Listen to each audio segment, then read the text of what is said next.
Hi friends, நம்ம இந்த வீடியோவில் எதை பற்றி பார்க்க போகிறோம் அப்படின்னா லிடார் பாயிண்ட் கிளவுட் கிளாசிஃபிகேஷன் பற்றி பார்க்க போகிறோம். ஃபர்ஸ்ட் அதுக்கு முன்னாடி பாயிண்ட் கிளவுட்னா என்ன அப்படின்னு பார்க்கலாம்.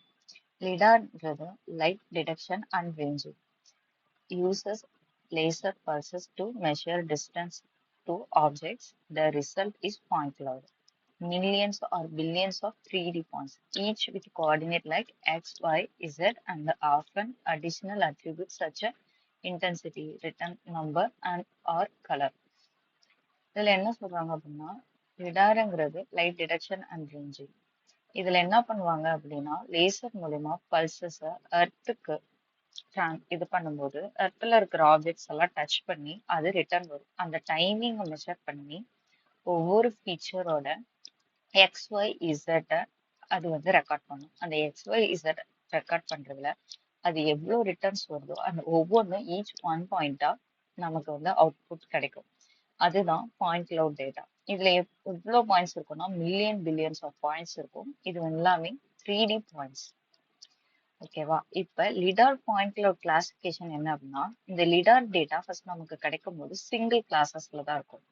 அன்கிளாசிஃபைட் பாயிண்ட் 0 கிளாஸ் ஆர் 1 கிளாஸ் அந்த மாதிரி இருக்கும். அந்த பாயிண்ட்லோட அதோட ரெஸ்பெக்டிவ் பில்டிங்னா பில்டிங், பவர் லைன்னா பவர் லைன், போல்னா போல், வெஜிடேஷன்னா வெஜிடேஷன், அந்த மாதிரி நம்ம அதை தனித்தனியா பிரிக்கிறோம். அதுதான் லிடார் பாயிண்ட்ல கிளாசிஃபிகேஷன் சொல்லுவாங்க. அதை அனடேஷனும் சொல்லலாம், லேபிளிங் சொல்லலாம், இந்த மாதிரி எப்படினாலும் சொல்லலாம். LiDAR point cloud classification is the process of automatically labeling each point in a LiDAR dataset according to the type of object or surface it's represent. இதுல வந்து ground, low vegetation, fence, man-made features, temporary features, building wall, நம்மளால எல்லா ஃபீச்சர்ஸுமே தனித்தனியான அதோட கிளாஸ்ல நம்மளால பிரிக்க முடியும். அதுதான் LiDAR point cloud classificationோட ஒர்க். என்னென்ன கிளாசிஃபிகேஷன் காமன் கிளாசிஃபிகேஷன்ஸ் கொடுத்துருக்காங்க.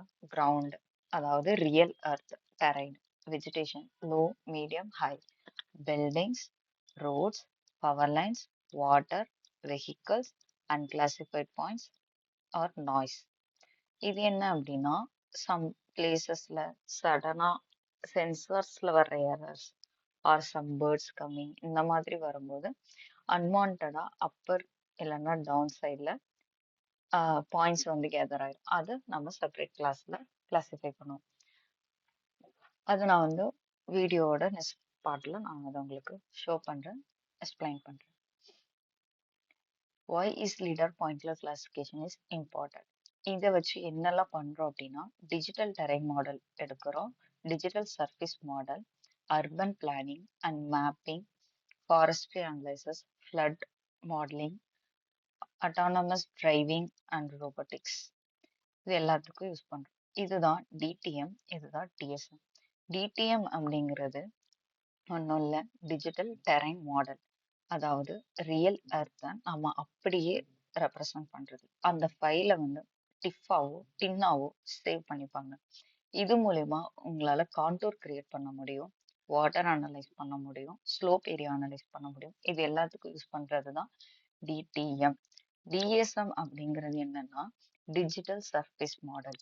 இந்த டெரைனோட மேல இருக்கிற ஃபீச்சர்ஸையும் சேர்த்து எடுத்துக்கிறது. அதாவது இங்க எக்ஸாம்பிளுக்கு இங்க பாத்தீங்கன்னா பில்டிங்ஸ் எல்லாம் இருக்கு, இங்க பாத்தீங்கன்னா ட்ரீஸ் எல்லாமே இருக்கு, இங்க வந்து மவுண்டைன் இருக்கு. என்டையரா எல்லா ஃபீச்சர்ஸையுமே, அதாவது மேன்மேட் ஃபீச்சர்ஸ் இல்லாம இல்ல உங்களுக்கு அந்த ஃபீச்சர்ஸும் வேணும்னா நமக்கு என்ன ஃபீச்சர்ஸ் நம்ம என்ன பர்பஸ்க்காக அனலைஸ் பண்ண போறோமோ அந்த ஃபீச்சர்ஸை எக்ஸ்ட்ராக்ட் பண்ணி எடுத்துக்கிறது. அந்த ஃபர்ஸ்ட் நம்ம கிளாசிஃபை பண்ணணும், கிளாசிஃபை பண்ணதை மாடலிங்க்கு ரன் பண்ணணும். இதெல்லாம் 3D modelling surfaces, DTM, DSM. டிஇஎம்னு ஒன்று இருக்கு, அதுவும் டிஜிட்டல் எலிவேஷன் மாடல் தான். டிஜிட்டல் எலிவேஷன் மாடலும் டிடிஎம்மும் மோரார் சேம் தான். அதுவும் ரியல் எர்த்தை தான் ஷோ பண்ணும் நமக்கு. சிம்பிள் எக்ஸாம்பிளுக்கு பார்த்தீங்கன்னா இப்போ வெரி லோ ஹைட்ல இருக்கிறத கிரவுண்டுனும், இர்ரெகுலரா இருக்கிறது வெஜிடேஷனும், ஃபிளாட்டனா இருக்கிறத ரூஃப் பில்டிங், அந்த மாதிரி நம்ம இது மூலயமா அனலைஸ் பண்ணி தெரிஞ்சுக்கலாம். Basic one sentence சொல்லணும்னா lidar point cloud classification is the task of assigning, segmenting, labeling to 3D lidar points to identify real world objects and surfaces. இந்த lidar point cloud classificationsனால என்னென்ன uses இருக்கு அப்படின்னு பார்க்கலாம். Digital terrain model creation. Ground points are separated from objects used to generate bare earth models important for surveying, contour mapping and earthwork calculations. Some placesல நம்ம வந்து ஒரு mining start பண்றோம் அந்த மாதிரி லொகேஷன்ல ஒரு பிரிட்ஜ் கன்ஸ்ட்ரக்ஷன் இந்த மாதிரி லொகேஷன்ல ஆல்ரெடி ப்ரீயா ஒரு அவுட் கிராப் இருக்குன்னா அந்த அவுட் கிராப்போட வால்யூமெட்ரிக் அனலைஸ் இந்த மாதிரி எல்லா அனலைஸுமே இதுல பண்ணலாம். நம்ம வந்து ஃபீல்டு போய் அனலைஸ் பண்றதை விட இது ரொம்பவே நமக்கு ஹெல்ப்ஃபுல்லா இருக்கும். டிஜிட்டல் சர்ஃபேஸ் மாடல்னு எடுத்துக்கிட்டோம்னா இதுல பில்டிங்ஸை ட்ரீஸை அதர் ஆப்ஜெக்ட்ஸை வச்சு எடுத்துக்கிறது, அதாவது டாப் சர்ஃபேஸ்ல இருக்கிறது. இதுலயுமே கிரவுண்டு இன்க்ளூடிங்ல தான் வரும். Ground plus features. Urban and infrastructure planning, buildings, road, bridge, utilities, city 3D modeling, road and railway designs, forestry and vegetation analysis, tree height, canopy density, biomass estimation, flood and drainage modeling, flood risk modeling, watershed drainage planning, power line and utilities, corridor mapping, transportation projects, highway design, railway alignment, slope and embankment analysis, environmental studies, erosion, landslide and coastal changes. இப்போ பேசிக்கா அதிக use போறது பாத்தீங்கன்னா automation, vehicles and robotics தான். இப்போ நம்ம இதுல classify பண்றது ரொம்பவே மைனர்ல தான் எரர் இருக்கும். ஸோ இந்த டேட்டாவை நம்ம வந்து ஒரு கார்க்கோ ரோபோட்ஸ்க்கோ இன்புட்டா கொடுத்துட்டு இங்க எந்தெந்த ஃபீச்சர்ஸ் இருக்கு அப்படின்னு சொல்லிட்டு அதுக்கு நம்ம இன்புட்டா கொடுக்கலாம். அதுதான் லேபிளிங். இப்போ நம்ம பண்ற கிளாசிஃபிகேஷன் டேட்டா அதுக்கும் இப்போ யூஸ் பண்றாங்க மேஜரா.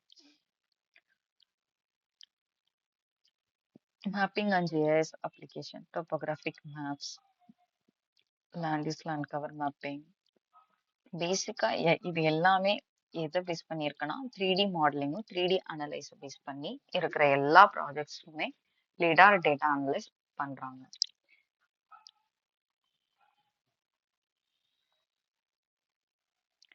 இப்ப நான் இந்த வீடியோல எது சொல்ல போறேன்னா மைக்ரோ ஸ்டேஷன் கனெக்டட் எடிஷன் பத்தி கண்டினியூ பண்ண போறேன். இந்த சாஃப்ட்வேரை யூஸ் பண்ணி எப்படிலாம் லிடார் டேட்டாவை கிளாசிஃபை பண்ணலாம் அப்படின்னு இந்த வீடியோல பேசிக்கா மைக்ரோ ஸ்டேஷன்னா என்ன அப்படின்றத சொல்றேன். மைக்ரோ ஸ்டேஷன் கனெக்டட் எடிஷன்ன்றது வந்து ஒரு CAD சாஃப்ட்வேர். இது வந்து பென்ட்லி சிஸ்டம்ஸ் இவங்களோட சாஃப்ட்வேர் தான் இது. இதுல வந்து 2D டிராஃப்டிங்கும் பண்ணிக்கலாம், 3D மாடலிங்கும் பண்ணிக்கலாம். இது யாரெல்லாம் யூஸ் பண்றாங்கன்னா ஆர்கிடெக்சர், கன்ஸ்ட்ரக்ஷன் அண்ட் இன்ஃப்ராஸ்ட்ரக்சர் ப்ராஜெக்ட்ஸ்க்கு யூஸ் பண்றாங்க. 2D drafting, 3D modelling, large and complex projects, lidar data visualizations, reference file management, and high accuracy precision, and integrated Bentley connected platform. Supported files பார்த்தீங்கன்னா DGN support பண்ணும், DWG and DX AutoCAD files, POD point cloud data, PDF files, raster images. இதுல raster images எதுக்கு அப்படின்னா நம்ம வந்து இதுல 2D டிராஃப்டிங்கும் பண்ணிக்கலாம், அதாவது பேசிக்கா டிஜிட்டைசேஷன் பண்ணிக்கலாம். நம்ம லிடார் டேட்டா கிளாசிஃபை பண்ணும்போது அந்த லொகேஷன்ல நமக்கு என்ன ஃபீச்சர்ஸ் இருக்குன்றத ஐடென்டிஃபை பண்றதுக்கும் இந்த இதை யூஸ் பண்ணிக்கலாம். இதோட மெயின் அப்ளிகேஷன்ஸ் பார்த்தீங்க அப்படின்னா சிவில் இன்ஜினியர்ஸ் யூஸ் பண்றாங்க, road and railway design, building and structures, surveying and mapping, lidar data visualisation, point cloud classification, utility and infrastructure projects, user interface, ribbon based interface, toolboxes, workflows, multiple view, top front 3D. Point cloud supports பார்த்தீங்கன்னா இதுல elevation, intensity, classification இது மூணுமே இதுல பண்ணிக்கலாம். Modelling எடுத்துக்கிட்டோம்னா solid, surface, mesh modelling பண்ணலாம். Parametric design support பண்ணலாம். Label paste object organisation பண்ணலாம். அக்யூரேட் 3D மெஷர்மெண்ட்ஸ் எடுக்கலாம். இந்த 3D மெஷர்மெண்ட்ஸ் எடுக்கிறத மொபைல் லைடார்னு சொல்லுவாங்க. அதுவும் நான் அப்கமிங் வீடியோவில் உங்களுக்கு எக்ஸ்பிளைன் பண்ணுறேன். Collaboration and integration, open roads, open buildings, open rail, and context capture. Connected சர்வீசஸ்ல பார்த்தீங்கன்னா project wise collaboration, cloud based project management இதெல்லாம் பார்க்கலாம். அட்வான்டேஜஸ் பார்த்தீங்க அப்படின்னா இது ரொம்பவே லார்ஜ் ஃபைல்ஸ் இது பண்ணும். இந்த பாயிண்ட் கிளவுட் டேட்டாஸ் பார்த்தீங்கன்னா 1 ஜிபிக்கு மேலேயே வரும். அதோட ஸ்டோரேஜ் வந்து ரொம்ப அதிகம். அதை நல்லாவே சப்போர்ட் பண்ணும் மைக்ரோ ஸ்டேஷன். லிமிடேஷன்ஸ் பார்த்தீங்க அப்படின்னா steep learning curve for beginners and advanced analyse requirement additional Bentley products, limited automated leader classification இதெல்லாமே கொஞ்சம் லிமிடேஷன்ஸ். ஒன்லைன்ல சொல்லணும்னா மைக்ரோஸ்டேஷன் conducting is the powerful CAD and 3D modeling software by Bentley system used for infrastructure engineering and LiDAR based design workflows. அவ்வளோதான். Next வீடியோவில் நான் மைக்ரோஸ்டேஷன் software use பண்ணி ப்ராக்டிக்கலாக எப்படி lidar data classification பண்ணணும் அப்படின்றத நான் அப்லோட் பண்ணுறேன். இந்த பிளேலிஸ்ட்டில் நீங்கள் வந்து லிடார் டேட்டா கிளாஸிஃபிகேஷன் மைக்ரோஸ்டேஷன் யூஸ் பண்ணி என்னென்ன பண்ணலாம், டிடிஎம் எப்படி க்ரியேட் பண்ணலாம், டிஎஸ்எம், கான்டூர் இதை பற்றி எல்லாத்தையும் நான் அப்கமிங் வீடியோஸில் நான் அப்லோட் பண்ணுறேன். இந்த பிளேலிஸ்ட்டில் நீங்கள் கண்டிப்பாக லிடார் எப்படி பண்ணலாம் அப்படின்றத நீங்கள் அண்டர்ஸ்டாண்ட் பண்ணிக்கலாம். உங்களுக்கு ஏதாவது டவுட் இருந்தது அப்படின்னா அதை நீங்கள் கமெண்ட்ஸில் நீங்கள் கமெண்ட் பண்ணுங்கள். நான் அதுக்கு ரிப்ளையும் பண்ணுறேன். நான் லிடார் இன்ஜினியராக ஒர்க் பண்ணுறேன். ஸோ இது ப்ராக்டிக்கலாக என்னோடய ஒர்க் எக்ஸ்பீரியன்ஸ்லேருந்து தான் உங்களுக்கு சொல்கிறேன். ஸோ இது கண்டிப்பாக உங்களுக்கு யூஸ்ஃபுல்லாக இருக்கும். இந்த வீடியோ பிடிச்சிருந்ததுன்னா லைக் பண்ணிவிட்டு என்னோடய பேஜையும் என்னோடய சேனலை நீங்கள் வந்து சப்ஸ்கிரைப் பண்ணிக்கோங்க. தேங்க்யூ.